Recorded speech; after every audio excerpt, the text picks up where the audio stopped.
Aš nemanau, kad mūsų pažiūros radikalios, jokių būdų nemanau. Aš manau, kad šiandien, kaip čia, žiniasklaidos mainstreame ir tai pasikeitė į gerąją pusę, beje, per pastaruosius keletą metų, prieš 10 buvo blogiau, bet vis dar žiniasklaidos mainstreame yra bandoma vaizduoti kaip nuosaikės ir vyraujančias tokias pažiūros, kurios iš tikrųjų nėra nuosaikios ir vyraujančios.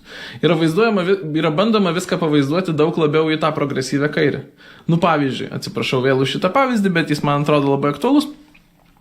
Šeimos supratimas. 2 iš 3 supranta šeimą kaip vyro ir moteris. Jeigu jūs atsiversite LRT, ir čia, kad visas dabar kontekstas jautrus su LRT, jeigu jūs atsiversite didžiąją dalį mainstreaminių žiniasklaidos priemonių, jums atrodys, kad taip suprasti yra kažkaip radikalu. Kad tai nevyrauja. Kas yra radikalumas? Radikalumas yra kažkas, kas yra kraštutinio. Kažkas paraštėse, kažkas, kas meta iššūkį bendram supratimui. Bendras supratimas yra, kad šeima yra vyras ir moteris. Jis vyroja visur, jis vyroja Vilniui.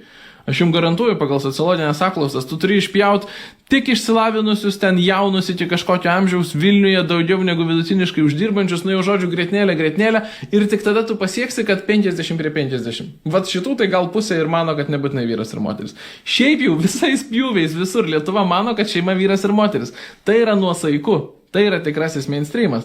Bet tu pasižiūri žiniasklaidą, tu pasižiūri žinias, va dabar čia mačiau savaitgalį buvo apžvalga ten savaitės panorama ar kas ir taip suformuoja, visi ekspertai komentuoja, kad nu tai čia yra baisu, čia žmogaus teisų pažeidimas, jeigu šeima vyras ir moteris. Ir taip paaiškėja, taip tau kala per televizorių arba jaunesnį kartą per TikTokus, per ką nori, kad tai, ką tu manai, yra kažkaip radikalu, nors iš tikro sociologiškai tai yra nuosaiku ir vyrauja.